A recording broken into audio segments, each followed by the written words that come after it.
Hello everyone. I'm so glad you have joined me today for another idea using embossing powder on your cards. And today I'm playing with a new stamp set that will be in the mini catalog that goes live in September. It's going to be on page 50. I just got this set and I thought it would be perfect to show you a way to use it. This is the stamp set, and I'm going to be using these snowflakes and then the Snuggle Up and Hope for Snow sentiment out of there.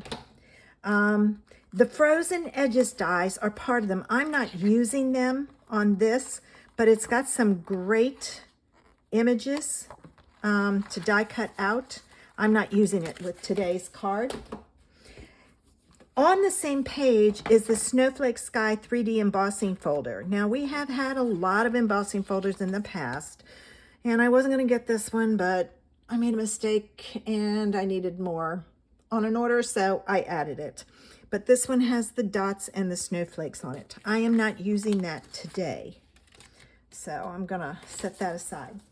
For today's card, I'm going to need a scrap of white. I have a piece of blueberry bushel, and it is like it's one line past 3 3/4 and one line past 5. I just did it that way. And I have a piece of silver that's 4 by 5 1/4. I have an envelope. And my card base is the regular envelope. It's 5 1/2 by 8 1/2, scored at 4 1/4. I have blueberry bushel ink and for my sentiment and my Versamark ink. I have my embossing buddy and I have silver embossing powder. I thought I would show you how to do some embossing on colored cardstock, and I'm going to pull in a scrap of paper if I can find it. Oh, here's one. All right, with this. You can use white, gold, other colors. I love silver and blue, and I debated, but I decided not to use navy, to go with blueberry bushel. All right, so there I've got my embossing buddy all over, and now I'm going to ink up my stamp, and I'm going to stamp it there. And I'm going to ink it up again. You want to use your embossing buddy beforehand because your hand has oils in it, and oils will cause the embossing powder to stick, and you don't want them where they shouldn't be. And I'm going to do this whole card. I did not realize that this stamp was as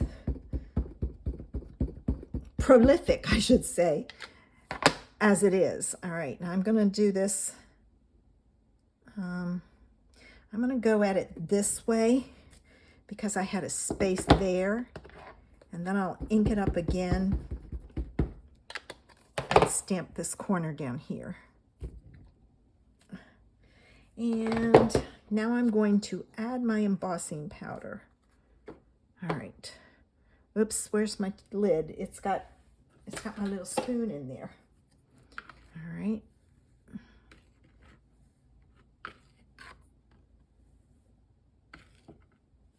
I'm just adding it all over.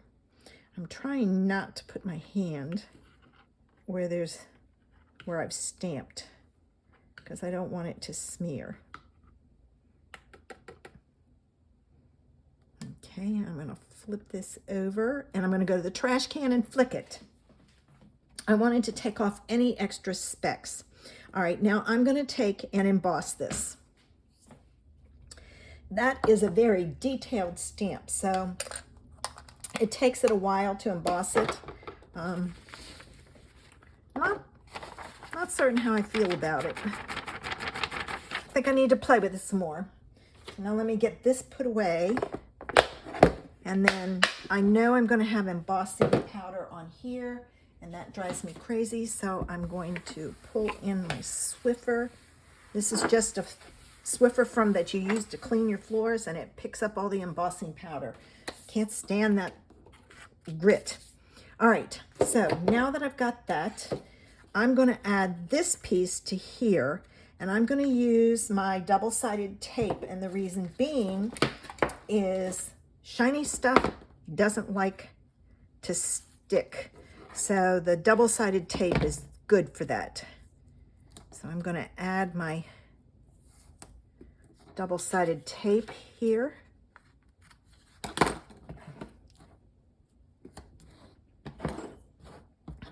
And I go all the way around just to help hold it in place. It's I heated the top and the bottom so that it wouldn't warp as bad.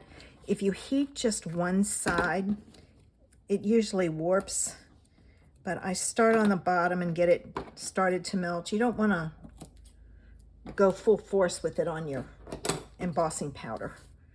Okay, now let me get my pokey tool and use my favorite corner way to add a panel. I fold back the edges of opposite corners. And then I hold the corners that aren't open or clear, and I look at it, and when I feel that it's on there straight, I go down and I push down the corners that didn't have tape on it, so that it would stick, and then it's perfect for adding to your card or to your layer. All right, this piece I'm going to add to my card base. All right. And I didn't add any gems or ribbon. You know, I think it might need ribbon. Let me get some. Okay, I'm going to use this gorgeous silver and white, or white with silver trim, and I'm gonna add some double-sided tape. I always stick my ribbon down with double-sided tape because it likes to release. So I'm just going to use some double-sided tape, and I hope that's where I want to put it, because that's where the tape is. I didn't even look at it to see. Oh yeah, that's fine. All right, so I'm going to add my ribbon across like so. All right, and then I'm going to add some double-sided tape behind there to kind of sandwich that ribbon in place. I like to sandwich my ribbon so it doesn't pull up. It gets caught on something and can pull out. All right, let me take this off, and then we can put it on a card. Okay, so that's going to be, oh, I could put it at the top. That's the way I'll do it. All right, like so. And I'm going to tie a bow. Okay.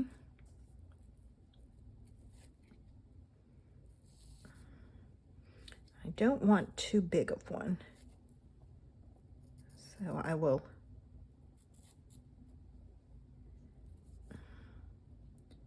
that one needs to be a little bigger, so I'll pull it. That looks good. All right, let me trim my ends here.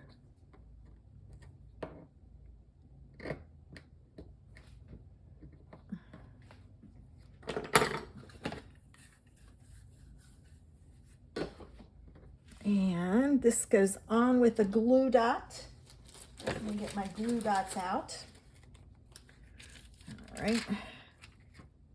And when I do a glue dot, I do one to the left of the knot and one to the right of the knot.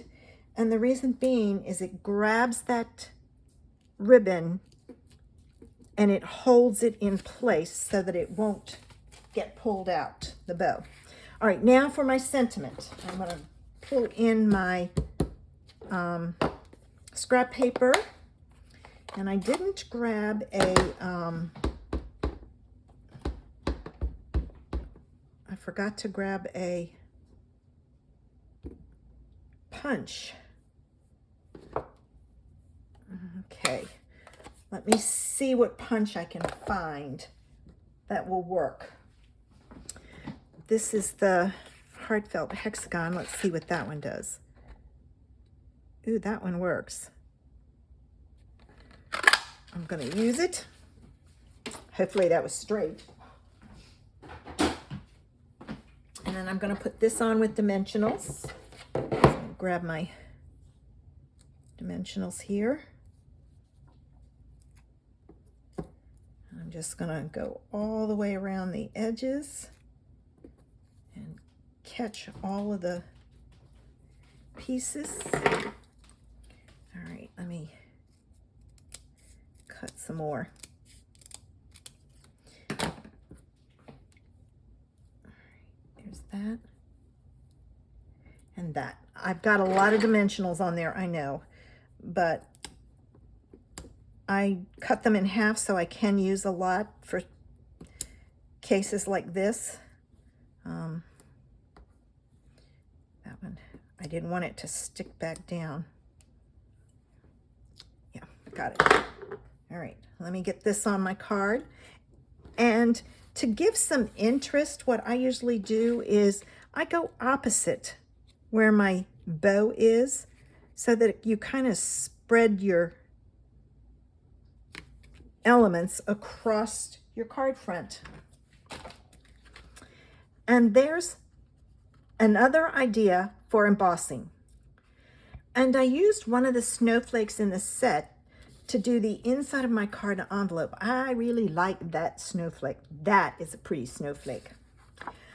I hope you got some ideas for embossing from today's video. Check your stash, see what you have. You can use any image, but give it a try. Thanks for watching. If you haven't already, hit that subscribe button below. Don't forget to subscribe to my newsletter. I send out a newsletter once a week, and it has a free tutorial in it. The only other time I send out a newsletter is if for specials and my classes. So sign up, get a free tutorial each week. Have a fabulous Friday. Bye.